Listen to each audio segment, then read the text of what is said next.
Hey, aku lagi Mas Story Gamer. Gimana, masih menikmati Master Duel kah? Karena aku udah enggak. Kebanyakan Sword Soul, kebanyakan bot, kebanyakan... apapun lah.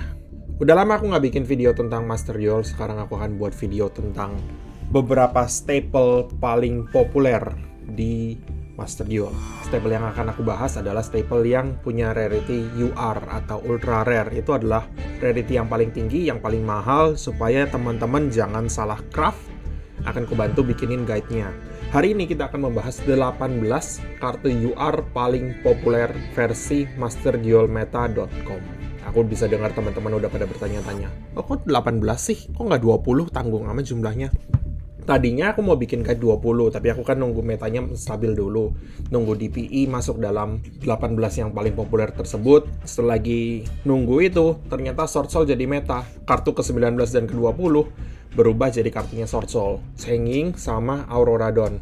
Jadi posisi ke-19 dan ke-20 jadi volatile. Sementara nomor 1 sampai 18 masih tetap stabil selama sekitar sebulanan. Karena itu, yang akan kita bahas adalah kartu nomor 1 sampai 18 saja. Tapi sebelumnya kalau mau follow aku, nih ID-ku di sini. Bisa dibaca. Udah, ayo kita langsung bahas staple-nya. Nah, ini kalau mau dilihat sekilas, 18 kartu paling populer tersebut adalah seperti yang sudah ku favorit di sini. Kamu mungkin akan butuh masing-masing 3 selain kartu extra deck tersebut, dan yang di limit atau di semi limit sebanyak-banyaknya bisa. Aku masih baru punya Lightning Storm 2 dan Crossout 2, tapi kelihatannya 2 kadang-kadang cukup sih. Mungkin nggak harus 3, beberapa doang yang harus 3. Tapi paling nggak kartu-kartu ini yang harus jadi bahan pertimbangan untuk di craft pertama kali sebelum crafting yang lainnya. Nah, sekarang mari kita bahas kartu-kartu tersebut, tapi akan kubagi menjadi 3 bagian. Yang pertama adalah hand wrap. Yang kedua adalah staple non-hand wrap, dan yang ketiga adalah extra deck monster.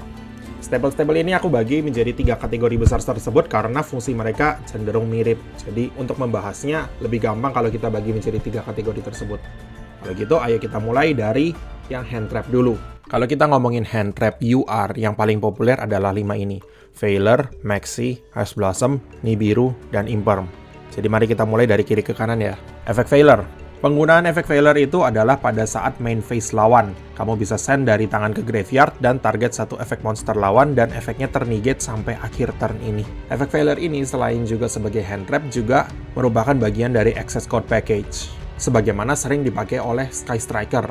Selain itu, Endymion dan Pendulum Magician juga bisa menggunakan package tersebut. Jadi efek Veiler itu fleksibilitasnya bukan hanya di efeknya yang terkesan kok lemah sih, cuma bisa dipakai di main phase lawan. Hand trap apa yang nggak bisa dipakai di turn kita? Tapi karena dia kebetulan spellcaster dan juga tuner, jadi dia dapat banyak mileage dari statnya ini. Tapi selain itu, negate monster lawan pun juga adalah efek yang bagus, makanya populer banget. Counterplay-nya paling gampang Called by the Grave. Paling gampang lagi kalau kita punya efek yang diaktifkan di battle phase. Misalnya, aku kan pemain Sky Striker. Aku bawa Ray ke battle phase, kemudian switch ke Hayate di battle phase-nya. Jadi lawan nggak bisa Veiler Hayate-nya di battle phase. Counterplay-nya sebetulnya relatif simple karena penggunaannya juga cukup sederhana. Maxi. Nah, siapa sih yang nggak kenal dengan kecoa jelek ini? Ya kan? Penggunaan Maxi itu adalah quick effect. Kamu bisa send dari tangan ke graveyard, dan di turn ini setiap kali lawan special summon monster, kamu bisa draw 1 kartu. Ini 1 kartu per summon, bukan 1 kartu per monster yang disummon. Jadi kalau kayak Pendulum summon 3, kamu tetap cuma draw 1. Penggunaan Maxi itu paling gampang bisa dipakai di turn lawan ketika kamu tahu bahwa lawan akan special summon sesuatu. Atau bisa juga kamu pakai untuk shotgun ketika lawan punya DPI di graveyard dan pasti akan di special summon di standby phase. Jadi kamu udah pasti dapat minimal +1. Selain itu, kalau misalnya kayak lawan pasang Pendulum Scale 2, kemudian dia akan Pendulum summon, kamu bisa shotgun Maxi sebelum dia Pendulum summon. Tapi dengan catatan, kamu mungkin nggak akan dapat kartunya yang kamu draw dari ini, cuma lawan kombonya akan berhenti di tengah jalan. Selain itu, penggunaan yang paling gampang adalah chain Maxi ke efek yang men-special summon. Counterplay-nya Maxi yang paling sederhana, Ash Blossom. Semua deck mesti bawa Maxi dan Ash Blossom. Jadi kalau kamu lihat lawan pakai Maxi ya di Ash kalau kamu punya. Kalau kamu nggak bawa, Called by the Grave. Kayaknya hampir semua deck juga bawa Called by the Grave 2 deh. Tapi kalau kamu nggak punya keduanya, kamu juga bisa pakai Crossout. Crossout ini adalah kasus spesial karena Crossout itu merupakan counterplay dari banyak kartu, semuanya. Tapi nanti kita akan bahas lebih lanjut ketika udah masuk dalam sesinya Crossout, oke? Ash Blossom and Joyous Spring. Siapa sih yang nggak kenal dia? Ash Blossom ini pada dasarnya merupakan deck lockout. Karena dia bisa menegate efek yang add kartu dari deck ke tangan, special summon dari deck, atau dump ke graveyard. Tapi, Ash Blossom ini tidak bisa menegate efek yang ngeset kartu dari deck. Jadi itu loophole gedenya. Penggunaannya Ash Blossom, karena Ash Blossom itu adalah hard once per turn, jadi kamu pikirkan baik-baik efek apa yang kira-kira cocok untuk di Ash. Efek yang cocok untuk di Ash itu adalah choke point penting, seperti misalnya Crystron Hulky Vibrex, atau kartu-kartu searcher macam Salaman Great Circle, Engage, dan kawan-kawannya. Di sini walaupun Ash itu cuma menegate plus satunya lawan, kamu berarti kan tuker 1 for 1, satu kartu ditukar satu. Tapi kamu bisa menghentikan potensi kombonya lawan. Selain itu, Ash Blossom juga tuner, jadi bisa dipakai untuk summon Hulky kita sendiri. Sebetulnya banyak hand trap yang tuner juga loh. Tapi catatan pentingnya Maxi tidak tuner. Tapi selain Maxi, Ash Blossom, Ghost Ogre, Ghost Bell, bahkan efek Failure pun tuner. Jadi kita bisa bikin Hulky Vibrex dengan gampang pakai hand trap sendiri. Counterplay-nya Ash Blossom. Yang paling gampang adalah debate.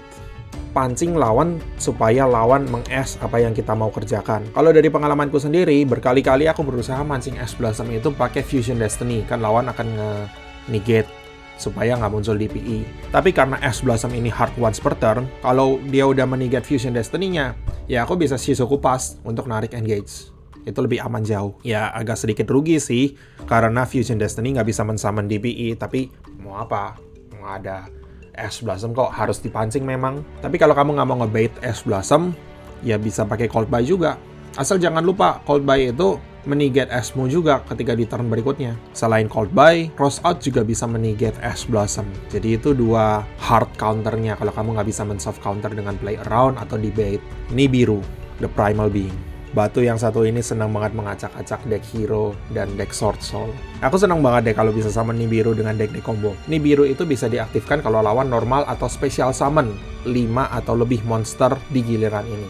5 atau lebih, bukan 5 kali summon, tapi jumlah monsternya. Kalau misalnya kayak Maxi itu menghitung jumlah summonnya, Nibiru menghitung jumlah monsternya. Tapi Nibiru cuma bisa diaktifkan di main phase, nggak bisa di end phase. Jadi penggunaannya itu bisa diaktifkan di akhir main phase 1 sebelum masuk battle phase, supaya lawan nggak bisa battle phase, atau di main phase 2 kalau memang lawan summonnya banyak di main phase 2. Efeknya Nibiru adalah setelah diaktifkan, kamu tribute sebanyak-banyaknya monster di field, kamu special summon dia di fieldmu, dan kamu men-special summon satu token di fieldnya lawan.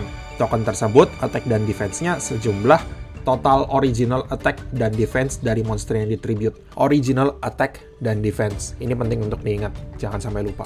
Counterplay-nya di biru. Yang paling gampang adalah bikin monster negate sebelum summon ke-5mu. Itu udah aman dari Nibiru. Alternatifnya ya udah jangan sampai summon 5 monster, karena walaupun kamu udah punya monster negate, misalnya dalam bentuk Mekaba atau dalam bentuk Baron the Floor, itu pun masih bisa di-negate. Gak mau aktifin Nibiru, lawan negate, kamu pakai Veiler atau kamu pakai Imperm.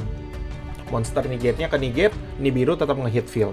Jadi tetap harus hati-hati walaupun kamu punya monster negate sekalipun. Kalau mau aman dari Nibiru ini ya summon 4 monster. Udah nggak ada cara lain. Tapi kalau mau masih maksa, ya silakan pakai negate seluruh umat. Cross out Designator. Sedikit tips aja untuk bluffing pakai Nibiru. Aku akan menunjukkan setting yang bisa kamu pakai supaya memasking prompt-nya Nibiru. Nah ini dia, Activation Confirmation. Itu kan ada auto, hold 1, 2, 3, switch. Kalau aku saranin hold 1. Hold 1 ini fungsinya adalah kalau kamu klik kiri mouse, kamu akan otomatis chain-nya di on. Always chain. Kalau kamu klik kanan mouse, itu chaining-nya jadi off, never chain. Tapi kalau kamu lepas, nggak pencet klik kiri atau klik kanan pun, itu bakal auto. Kadang ada yang di chain, kadang ada yang nggak. Kalau misalnya kamu punya Nibiru, kemudian kamu berusaha untuk ngebluff lawan supaya lawan summon sebanyak-banyaknya, kamu bisa hold kanan supaya prompt untuk chain-nya hilang. Tapi kamu harus hati-hati karena jangan sampai lawan pindah ke battle phase sebelum kamu sempat Nibiru. Dan hand trap terakhir kita, literally adalah kartu trap. Infinite Impermanence, atau disebut juga Imperm. Imperm ini istilahnya lebih kuat daripada efek Failure. Tapi Imperm itu nggak masuk dalam bagian package apapun. Imperm itu bisa mentarget satu monster lawan, negate efeknya sampai akhir turn ini. Kalau kamu nggak punya kartu di field, kamu bisa aktifin Imperm dari tangan. Tapi kalau Imperm itu di-set kemudian diaktifkan layaknya normal trap biasa, kamu bisa bikin Imperm kolom di mana sampai akhir turn ini, spell trap yang ada di kolom itu efeknya akan ternegate. Jadi turn 1 itu Imperm adalah hand trap, kemudian dari turn 2 ke belakang, Imperm itu adalah back row. Ada beberapa trik yang bisa kamu pakai dengan Imperm, kayak misalnya kalau lawan punya back row, kamu set Impermnya di kolom yang sama dengan back row itu, supaya memaksa dapat satu imperm kolom minimal. Atau alternatifnya, kalau kamu punya back row yang bukan imperm, kamu juga bisa ngebluff seolah-olah itu imperm. Kamu set di seberangnya kartu lawan. Tapi hati-hati kalau lawan ngeset imperm, kemudian kamu ngebluff imperm. Bisa-bisa backfire. Banyak pemain pemula yang berusaha ngaktifin spell atau trap itu di kolom paling tengah, kolom yang ketiga. Di kolom yang ini. Jadi kalau kamu bingung mau naruh imperm di mana, kalau misalnya lawan nggak punya back row, kamu mau ngebluff ya kamu bisa taruh imperm di kolom yang ketiga, yang paling tengah. Karena kalau misalnya lawan yang nggak awas, kemudian dia ngaktifin di sini, kamu bisa imperm. Itu sedikit trik aja, tapi kalau lawannya tahu play around imperm, dia nggak akan pasang di sini. Tapi kan kita manusia cenderung belajar dari pengalaman. Kalau kita belum pernah di imperm kolom, ya kita nggak akan ingat untuk play around imperm. Jadi itu jadi tugasmu untuk ngajarin lawan untuk play around imperm. Begini caranya. Oke, jadi kalau tadi itu cara penggunaan imperm, cara counterplay-nya imperm gimana? Itu agak susah sih kalau imperm sebagai hand trap di counterplay. Hard counternya ya pakai cross out lagi. Tapi selain itu kita bisa men-soft counter imperm dengan cara play around imperm kolom. Jangan pernah make spell atau ngeset back row di seberangnya back row lawan. Itu nggak aman. Hati-hati di imperm kolom. Tapi selain itu agak susah untuk play around imperm, karena imperm itu kan nggak bisa di cold buy. Kemudian penggunaannya bisa di barrel phase juga, di end phase juga bisa. Jadi lebih fleksibel jauh daripada efek failure. Kalau kamu cuma mau nyari monster negate dalam bentuk hand trap dan kamu nggak peduli dengan package-nya access code atau package apapun, aku rasa imperm itu lebih bagus jauh daripada failure. Failure itu cuma bagus karena dia bagian dari package juga, selain juga dari hand trap sendiri. Oke, jadi itulah untuk hand trap. Ada 5 yang paling penting. Failure, Maxi, Ash, Nibiru, dan Imperm. Kemudian, ayo sekarang kita bahas spell-spellnya. Dan inilah daftar-daftar untuk staple spell yang harus kamu pertimbangkan sebelum crafting UR lainnya. Ada Harpist Feather Duster, Lightning Storm, Called by the Grave, Crossed Out Designator, dan Forbidden Droplet. Pertama, Harpist Feather Duster. Efeknya sederhana banget. Destroy semua back row lawan. Pakai ini sebelum combo. Tapi kalau kamu nggak punya combo, ya pikir untuk disimpan. Kalau misalnya tanganmu break, tapi kamu bisa selamat satu turn, mungkin pikir-pikir untuk simpen Feather Duster untuk turn berikutnya. Siapa tahu kamu bisa combo di turn berikutnya. Soalnya kalau kamu Feather Duster di turn ini, kemudian lawan pasang back row lagi di turn berikutnya, kamu bisa dapat double value harusnya. Jadi begitu, jangan asal dipakai aja. Counterplay-nya Feather Duster, kalau kamu ngeset spell, itu usahakan untuk ngeset secukupnya aja. Jangan semuanya di set. Kalau kamu ngeset 4 atau 5 spell, kemudian kamu di Feather Duster, kamu nangis. Tapi kalau mau ngeset ya paling 1, 2, paling banyak 3 lah. 3 aja udah banyak banget hitungannya. Jadi pikir-pikir juga untuk ngeset back row. Selain itu, counternya Feather Duster lagi, cross out lagi. Selain itu, counternya Feather Duster yang paling brengsek, Imperial Order. Aku nggak perlu bahas banyak tentang itu kan. Dan itulah kelemahannya Feather Duster. Feather Duster itu gampang di-IO. Kalau misalnya kayak spell removal lainnya, seperti misalnya Mystical Space Typhoon, Twin Twister, atau Cosmic Cyclone, mereka semua kan quick play. Jadi ketika lawan chain IO, kamu bisa chain Cosmic Cyclone. Jadi walaupun Harpist Feather Duster itu destroy semua, tapi karena speednya 1, kadang-kadang jelek. Dipikir baik-baik apakah kamu mau bawa atau enggak. Tapi kelihatannya IO juga cuma ada 1 kok karena di limit. Jadi mungkin relatif aman, entahlah. Kalau kamu benar-benar benci dengan IO, ya jangan bawa Feather Duster, tapi bawa Cosmic Cyclone misalnya. Itu lebih aman karena bisa di-chain. Masih juga merupakan bagian dari package back row removal. Lightning Storm. Lightning Storm ini cuma bisa diaktifkan kalau kamu nggak punya kartu face up. Artinya back row di set itu oke. Masih kalau misalnya kamu di wipe boardmu, tapi kamu punya beberapa back row yang belum diganggu gugat, kamu bisa aktifin Lightning Storm. Kamu bisa pilih mau destroy semua monster lawan yang attack position atau destroy semua spell trap lawan. Efek keduanya Lightning Storm ini yang untuk destroy back row ini cenderung lebih berguna daripada efek pertamanya karena ini kan cuma attack position. Kalau misalnya lawan summon Zeus dalam defense position, nggak bisa di Lightning Storm dong. Jadi Lightning Storm ini lebih bagus dianggap sebagai side grade-nya Harpist Feather Duster. Kenapa side grade? Karena kamu nggak boleh punya kartu face up dan ini hard once per turn. Walaupun dengan restriction seperti itu, kalau kamu terpaksa, kamu juga bisa pakai sebagai Semi Raigeki. Selain itu, Lightning Storm juga tidak di limit. Jadi kamu bisa bawa 2, bawa 3 kalau perlu. Counterplay-nya Lightning Storm itu sama juga. Play around Lightning Storm dengan cara ngeset back row secara konservatif, jangan terlalu banyak di set semua. Selain itu, counternya juga sama. Cross Out, dan Ayo. Nah, aku rasa nggak banyak sih yang bisa dibahas soal counter dari spell card, karena paling dua itu, Cross Out, Ayo. Spell card itu agak lebih susah di counter daripada monster. Dan spell ketiga, Called by the Grave, semi-limit cuma bisa bawa 2, tapi kayaknya hampir semua deck sekarang bawa 3 Maxi, bawa 3 Ash Blossom, dan bawa 3 Called by the Grave. Karena Maxi itu sedemikian kuatnya, sehingga 3 kartu ini memastikan kalau kamu yang punya Maxi, supaya peluangmu untuk mengaktifkan Maxi tanpa diinterupsi itu sebanyak-banyaknya, tapi juga sebaliknya ketika lawan yang mengaktifkan Maxi, kamu bisa mengcounter Maxi tersebut, entah pakai Called by, entah pakai Ash. Jadi, kadang-kadang disebut Master Duel Package, 8 kartu. Maxi 3, Ash 3, Called by 2. Tapi efeknya Called by itu kan nggak cuma soal mengcounter Maxi. Efeknya Called by itu adalah membanish satu monster lawan dari graveyard, dan sampai akhir turn berikutnya, efeknya akan ternegate, dan juga semua efek yang diaktifkan atau efek di field dari monster yang original name-nya sama. Called by ini penggunaan yang paling generik adalah anti-hand trap. Itu udah penggunaan yang paling gampang, yang paling umum. Menghentikan Maxi, menghentikan Ash, menghentikan Veiler. Sayangnya Called by nggak bisa menghentikan Nibiru ya. Tapi selain untuk anti-hand trap, Called by juga punya utility lainnya. Seperti misalnya untuk interupsi combo lawan. Misalnya lawan deck Drytron, ketika dia mau special summon dari graveyard, kamu bisa Called by supaya nggak bisa disummon dari graveyard. Atau ketika dia nge-pitch Eva, kamu bisa Called by supaya efeknya Eva ke negate atau Benten. Banyak targetnya. Jadi Called by ini cukup fleksibel dan bukan cuma anti-hand trap. Atau Called by juga bisa digunakan untuk menegate efek monster yang ada di field selama monster tersebut ada juga di graveyard lawan. Tinggal kamu Called by monster yang di graveyard, monster yang di field efeknya ke negate juga. Seperti misalnya tadi aku lawan Sword Soul. Lawan ngaktifin efeknya Chixiao dari field untuk menegate DPI ku supaya DPI ku nggak bisa destroy. Kemudian aku Called by, banish Chixiao lawan yang ada di graveyard, efeknya yang di field pun ke negate. Jadi kita harus fleksibel dengan efeknya Called by. Jangan cuma Called by itu dijadikan anti hand trap dan anti DPI doang. Nggak, lebih dari itu. Counterplay-nya Called by, Ghost Bell itu bisa mencegah kartu dari graveyard di banish. Tapi kalau lawan punya Called by kedua, dia juga bisa Called by Ghost Bell-mu. Counterplay lainnya, Cross Out lagi. Cross Out lagi. Counterplay ketiga, Ayo lagi. Anyway, Cross Out Designator.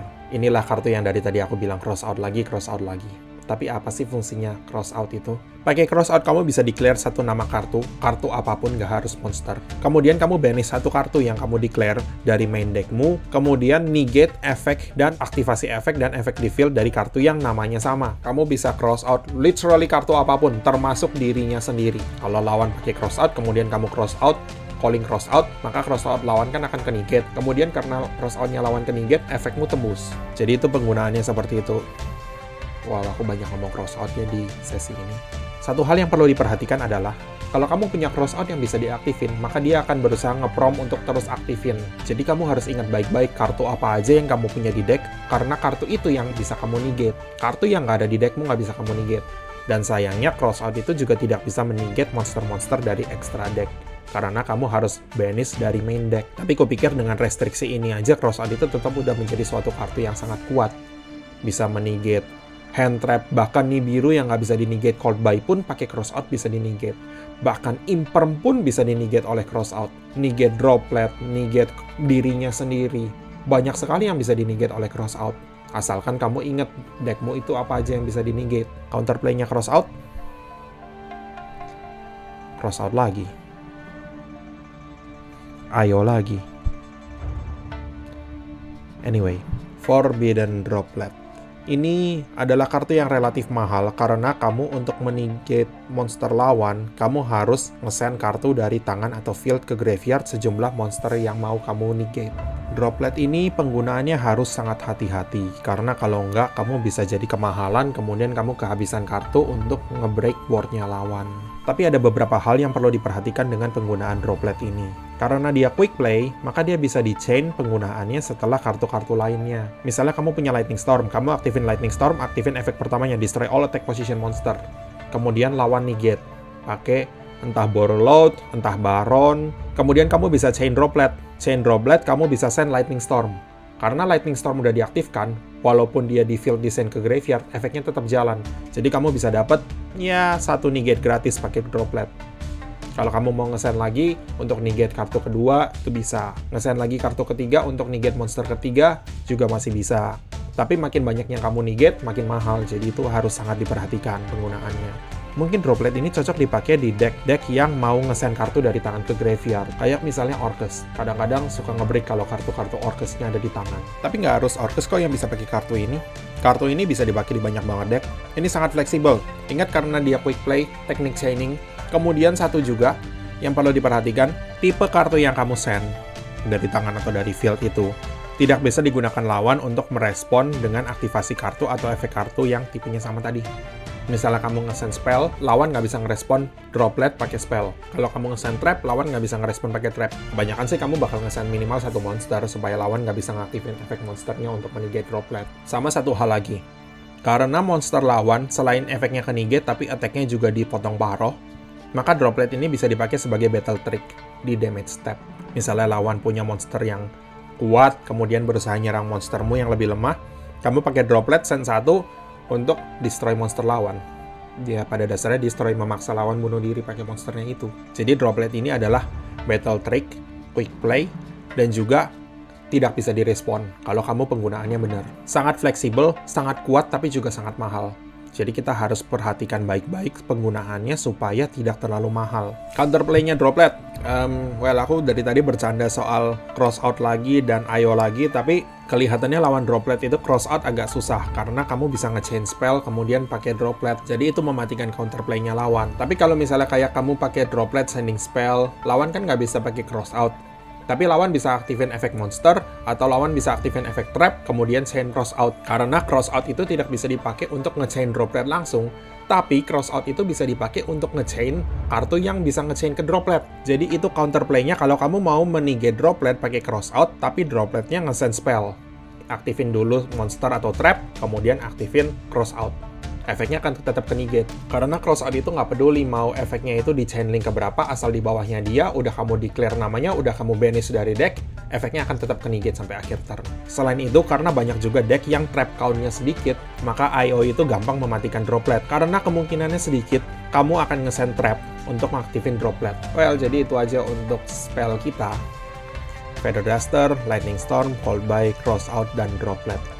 Dan kalau begitu, ayo kita lanjut ke pembahasan extra deck staple. Sekarang yang perlu diperhatikan adalah gini. Biarpun aku bilang bahwa ini adalah extra deck staple, tapi bukan berarti 8 kartu ini masuk dalam satu deck yang sama loh. Sama seperti tadi main deck staple pun nggak semuanya masuk dalam deck yang sama. Jadi pikir baik-baik mana yang mau kamu bawa, mana yang mau kamu craft, mana yang ditinggal aja lebih bagus. Staple pertama, Destiny Hero Destroyer Phoenix Enforcer, atau dikenal juga dengan nama DPE. Siapa sih yang nggak familiar dengan kartu ini? Pendatang baru ini bisa langsung merajai meta. Well, hampir semua deck bisa pakai DPE, asal dia bawa package DPE. DPE package itu terdiri dari 4 kartu main deck dan 2 kartu extra deck. Main decknya itu bawa Celestial, bawa Dasher, dan 2 Fusion Destiny. Kemudian di extra deck kamu bawa DPE, jelas dah. Kemudian bawa Verte. Dengan begini, 2 efek monster apapun bisa jadi Verte, kemudian pakai Fusion Destiny untuk summon DPE. Itu summoningnya. Efeknya apa? Jadi DPE itu mainnya adalah kalau dia ada di field, dia bisa ngancurin dirinya sendiri plus 1 kartu lawan. Destroy, masuk graveyard. Dari graveyard, aktifin efeknya. Standby phase berikutnya DPE balik lagi ke field. Makanya ada nama Phoenix-nya, nggak mati-mati. Walaupun DPE ini adalah kartu yang sangat kuat, tapi counterplay-nya juga lumayan banyak. Yang pertama, efeknya bisa di-negate. Yang kedua, kamu bisa banish dia dari graveyard. Entah pakai Shark Cannon, entah pakai Diddy Crow, entah pakai Cold By, pokoknya banish dia dari graveyard. Yang ketiga, kamu bisa juga pakai Ghost Bell untuk menegate efeknya yang men-special summon dari graveyard. Kemudian berikutnya ada Baron the Floor. Baron the Floor ini adalah generic Synchro 10. Dan dia punya efek untuk mentarget satu kartu di field dan di-destroy ini once per turn, tapi tidak quick effect, jadi sekali per turnmu. Mirip kayak DPE lah. Kemudian yang kedua, dia punya Omni Negate. Omni Negate ini sayangnya cuma bisa dipakai sekali doang. Selain itu juga hard once per turn, tapi dia bisa menegate aktivasi kartu atau efek kartu apapun. Monster, spell, trap, apapun. Efek yang terakhir ini agak jarang dipakai sih. Untuk mentarget level 9 atau kurang dari graveyard, kemudian balikin dia dan special summon monster tersebut. Biasanya Baron itu cuma dipakai untuk nyari Omni Negate-nya aja. Jadi untuk meng-counterplay Baron, kita harus memancing Omni Negate-nya ini. Entah pakai Lightning Storm, Chain Droplet misalnya, atau di Imperm sebelum kita bikin play. Kita bisa mancing negate-nya dengan cara pakai kartu yang mendestroy Baron. Pasti dia akan menegate karena untuk melindungi dirinya sendiri. Atau kamu bisa negate Baronnya. Kalau kamu bisa di chain, kamu pakai kartu yang bisa destroy Baron, kemudian Baron negate aktivasinya, kemudian kamu chain negate ke Baronnya. Jadi negate-nya Baron akan ke negate, kemudian ketika di-destroy tetap akan hancur. Yang senang main Raizu pasti udah nggak asing dengan kartu ini. Divine Arsenal AA Zeus, Sky Thunder, atau sering juga disebut Zeus. Zeus ini bisa di-exist summon dengan menggunakan monster exist apapun, asal ada exist monster yang turn ini nyerang. Jadi di main phase 2, kalau kamu nyerang pakai monster exist-mu turn ini, kamu bisa bikin exist apapun rank up ke Zeus. Kemudian efeknya yang paling berguna itu adalah efek yang ini. Detach 2 material dari kartu ini dan send semua kartu lain dari field ke graveyard. Tidak destroy, send. Non-targeting, non-destruction, removal. Kurang bagus apa? Dan jangan lupa kalau kamu men-summon Zeus itu di-summon dalam defense position, supaya nggak bisa di Lightning Storm. Defense-nya 3000 juga sama dengan attack-nya. Selain itu yang perlu diperhatikan lagi adalah efeknya Zeus ini tidak once per turn. Jadi ketika kamu pakai efeknya ini, detach 2, kemudian lawan berusaha negate, kamu bisa chain Zeus lagi untuk detach 2 lagi supaya wipe-nya tetap tembus. Efek yang terakhir ini agak jarang kepake sih, karena Zeus itu kebanyakan cuma untuk board wipe kemudian selesai. Dan karena Zeus ini adalah rank up yang sangat generik, sementara efeknya juga sangat berguna, maka semua deck Exist mesti mau bawa Zeus. Tergantung dari decknya, kamu juga mungkin mau bawa Downerd Magician untuk rank up dari rank 3 ke bawah ke Downerd, kemudian ke Zeus untuk dapetin satu material lagi. Karena untuk aktifin efeknya Zeus itu kan kamu butuh detach 2. Sementara kalau misalnya kamu cuma bikin Zeus materialnya ada 3, berarti kamu cuma bisa pakai sekali dong. Tapi kalau kamu rank up ke Downerd, kemudian ke Zeus, kamu bisa dapat 4 material. Alternatifnya, kalau Downerd Magician itu di rank up dari rank 3 ke bawah, tapi kalau Fast Menato itu di rank up dari rank 4. Jadi ini adalah tambahan material untuk Zeus. Counterplay-nya gimana ya? Kalau kamu maksa mau matikan board wipe-nya, kamu harus siap punya 2 negate. Zeus effect, chain negate, chain Zeus, chain negate lagi. Selain itu, yang paling gampang ya biarin aja efeknya tembus. Kemudian turn berikutnya kamu bikin recovery dengan cara negate dulu Zeus atau destroy dulu Zeus-nya karena Zeus nggak punya distraction protection. Baru kalau udah bikin board lagi. Itu udah yang paling gampang. Crystron, Hulky Vibrex. Kartu ini baru di-ban di OCG kemarin. Untuk summon Hulky, kamu cuma butuh 1 tuner plus 1 sembarang. Kalau dia di link summon, kamu bisa special summon 1 tuner level 3 ke bawah dari tangan atau dari deck. Biasanya Hulky ini walaupun men-summon tuner, tapi bukan untuk dipakai ke synchro play. Well, minimal bukan duluan. Hulky Vibrex punya 2 line. Yang pertama Access Code Line dan yang kedua Aurora Dawn Line.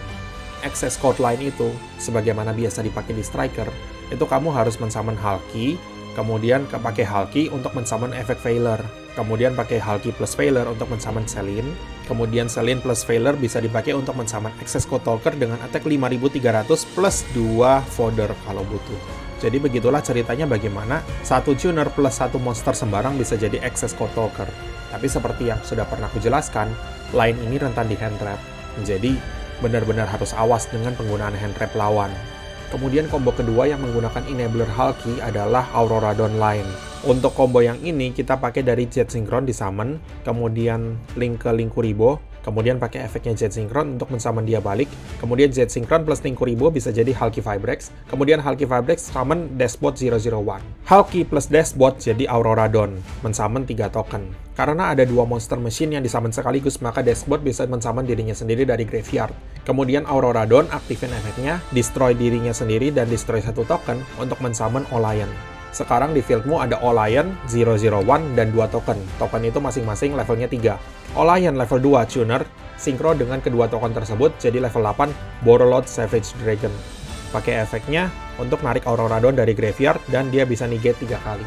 Karena Olion desain ke graveyard, kamu bisa special summon 1 token level 3. Kemudian level 3 plus level 1 jadi Herald of Arclight.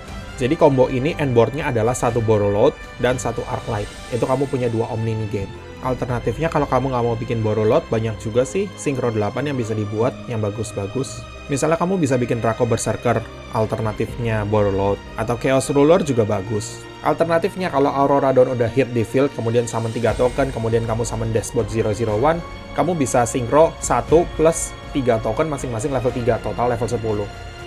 Udah jadi Baron. Gak heran Aurora Dawn ini sedemikian populernya di deck Sword Soul. Counterplay-nya Crystron apa? Negate, entah Ash, entah Imperm, entah Failure, atau alternatifnya kamu bisa tunggu aja sampai summonnya selesai, kemudian kamu drop Nibiru. Asal jangan lupa kamu punya Failure untuk menegate, omni-negate apapun yang lawannya buat pakai monster yang di-enable oleh Hulky ini. Dan mungkin malah lebih bagus kalau seperti itu kali. Kalau kamu habisin field lawan sekalian ketika udah gede, maka lawan untuk recovery mungkin akan susah. Tapi hati-hati karena ada beberapa graveyard effect yang bisa berguna. Masih link 2, kita punya Predaplan Verte Anaconda, atau sering dipanggil Verte. Verte ini bisa dibikin pakai 2 efek monster apapun. Kemudian dia punya efek, bayar 2000 life point, send 1 fusion atau polymerization normal atau quick play spell dari deck ke graveyard. Efek yang ini jadi efek fusionnya tersebut. Pakai Verte ini kamu bisa membypass Ash Blossom untuk mensummon DPE. Tapi bayar 2000 life point dan setelah itu kamu nggak bisa special summon monster lagi sampai akhir turn ini. Jadi ini harus play terakhirmu yang dibuat. Counterplay-nya Verte adalah monster negate. Entah lewat Imperm, entah lewat Failure, entah lewat sumber lainnya. Karena Verte ini nggak bisa di-Ash. Jadi harus di-negate. Tapi kalau kamu berhasil negate, sampai turn berikutnya Verte itu cuma akan jadi monster attack 500. Lemah banget, tinggal diserang juga selesai. Kita masuk link 3 sekarang, Nightmare Unicorn. Nightmare Unicorn ini cuma butuh 2 atau lebih monster yang namanya berbeda. Ketika dia di link summon, kamu bisa discard 1, kemudian target 1 kartu di field, dan di-shuffle balik ke deck. Efek yang lainnya jarang relevan. Yang paling relevan ya cuma itu. Summon dia, discard 1, target 1, shuffle ke deck. Bisa monster, bisa spell trap, apapun sembarang. Jadi ini adalah removal yang non-distraction, walaupun mentarget. Aku rasa counterplay-nya untuk Unicorn juga sama ya. Monster negate nggak ada cara lain. Tapi untungnya monster negate itu nggak terlalu jarang sumbernya. Jadi monster negate itu banyak. Nggak harus cuma dari Imperm dan Failure doang. Walaupun 2 itu yang hand trap yang paling gampang sih. Untuk link 4 kita punya Apollousa, Bow of the Goddess. Atau sering disebut Apollousa aja. Apollousa ini cuma pakai monster yang namanya berbeda tapi nggak boleh token. Kamu cuma bisa mengontrol 1 dan original attack-nya menjadi 800 dikali link materialnya dia. Kemudian dia jadi monster negate yang aktivasinya once per chain. Bukan once per turn, once per chain. Dia bisa menegate dengan cara attack-nya berkurang 800 karena efeknya itu 800 dikali link materialnya. Artinya Apollousa ini bisa menegate sejumlah dengan link materialnya berapa jumlahnya. Kalau pakai 2 monster ya bisa negate 2 kali. Pakai 3 monster ya bisa negate 3 kali. Pakai 4 dia bisa negate 4 kali. Jadi Apollousa ini adalah link monster yang kalau bisa disummon dengan material sebanyak-banyaknya. Walaupun kalau terpaksa ya 2-3 negate juga udah bagus kok. Kelemahannya Apollousa adalah dia cuma bisa menegate efek monster. Selain itu dia juga nggak punya distraction protection, dia juga nggak punya targeting protection, dan kalau efeknya di negate dan dia somehow selamat turn itu, di turn berikutnya attack-nya nggak akan balik. Jadi ketika misalnya kamu summon Apollousa dengan attack 3200 tapi somehow di negate, turn berikutnya attack-nya akan 0. Jadi tekniknya untuk mengalahkan Apollousa itu seperti itu. Dan, well, monster link 4 yang paling ikonik, Access Code Talker. Access Code Talker ini bisa gampang dibuat dengan Access Code lain yang tadi melibatkan Hulky, Selene ke Access Code. Tapi kalau nggak punya pun, kamu bisa bikin dari Nightmare Unicorn plus 1 udah jadi Access Code Talker dengan attack 53 lagi. Access Code Talker itu aktivasi efeknya tidak bisa direspon oleh lawan. Ketika dia di link summon, kamu bisa mentarget 1 link monster yang jadi materialnya untuk naikin attack-nya sejumlah link ratingnya dikali 1000. Jadi kalau kamu pakai material link 3, kamu bisa naikin attack-nya 3000. Kalau kamu pakai 1 link 2, kamu bisa naikin jadi 2000. Ini paling umum sih dengan attack 5300 gitu. Kalau materialnya link 4, link 5 itu kayaknya agak susah untuk bikin Access Code Talker karena 3 plus 1 kan jadi 4. Tapi kalau link 4, harus ada 4 plus 3 atau 4 plus 2 plus 1. Jadi ribet. Untuk summon Access Code Talker ini paling gampang pakai 3 plus 1. Kemudian kamu bisa banish 1 link monster dari field atau graveyard untuk mendestroy 1 kartu lawan. Tidak mentarget. Tapi sampai akhir turn ini kamu nggak bisa banish monster yang atributnya sama dengan yang udah kamu banish tadi. Jadi kamu bisa 1 turn itu paling pakai 1, 2, paling banyak 3 kali efeknya. Tergantung dari deckmu apa. Access Code Talker ini adalah OTK enabler untuk banyak deck. Summon Access Code, kemudian foldernya di banish untuk destroy semua field lawan. Kelemahannya Access Code Talker adalah walaupun aktivasi efeknya itu tidak bisa direspon, tetapi on resolution atau on summon dia, kamu bisa negate dia. Setelah kamu summon Access Code target Selene di graveyard, attack-nya naik 3000, kemudian kamu failure setelahnya, sebelum dia sampai ngaktifin efek berikutnya. Attack-nya balik lagi 2-3 dan dia nggak bisa destroy fieldmu. Jadi itu teknik untuk ngalahin Access Code-nya. Dengan kata lain, walaupun Access Code Talker ini bagus untuk game ending, bagus untuk win condition, bagus untuk OTK enabling, tapi kamu tetap harus hati-hati karena kalau lawan punya negate, kamu bisa di-negate on resolution. Tidak di-chain ke efeknya, tapi on resolution. Tetap bisa. Untuk itulah chaining on yang tadi aku jelasin itu jadi penting untuk mematikan Access Code ini. Jadi itulah 18 kartu UR paling populer versi masterduelmeta.com per tanggal 14 Juni 2022, tanggal hari ini. Di pack yang paling baru ini, di Valiant Wings ini, kelihatannya nggak akan ada UR yang cukup meta deh. Apa sih yang baru keluar? Reptilian, Borrel Code, Exosister, dan kawan-kawannya, mereka ini nggak akan jadi populer mengalahkan 18 itu. Jadi paling nggak selama 1 bulan ini, 18 UR yang paling populer itu kelihatannya posisinya akan tetap stabil. Dengan artian, kalau kamu mau nge-craft staple UR apapun, kamu nggak tahu ide apa, ya 18 itu coba dipertimbangkan dulu sebelum kamu nge-craft UR lainnya. Well, aku rasa itu aja untuk hari ini. Semoga bermanfaat, semoga bisa membantu untuk memprioritaskan UR mana yang mau di-craft duluan, kemudian penggunaan UR ini bagaimana aja, kemudian counterplay-nya bagaimana kalau menghadapi mereka. Karena hari ini aku berfokus pada generic staple, artinya kartu yang bakal sering teman-teman temui di deck apapun itu. Jadi semoga bisa membantu untuk counterplay di banyak deck. Daripada kita ngebahas soal cara mengcounter Sword Soul secara spesifik bagaimana, daripada kita membahas tentang cara mengcounter Traizu secara spesifik bagaimana, mending punya general game knowledge-nya dulu, supaya nanti ketika sama matchup yang spesifik, teman-teman udah punya bayangan bagaimana harus mengalahkan mereka semua. Karena walaupun deck-nya berbeda, staple-nya ya kurang lebih itu-itu aja. Jadi asal tahu cara ngalahin staple-nya, mesti bisa tahu cara ngalahin deck-nya. Oke, itu aja untuk guide Master Duel ini. Semoga jangan bosan ketemu Sword Soul dan bot di rank ya. Makasih udah nonton.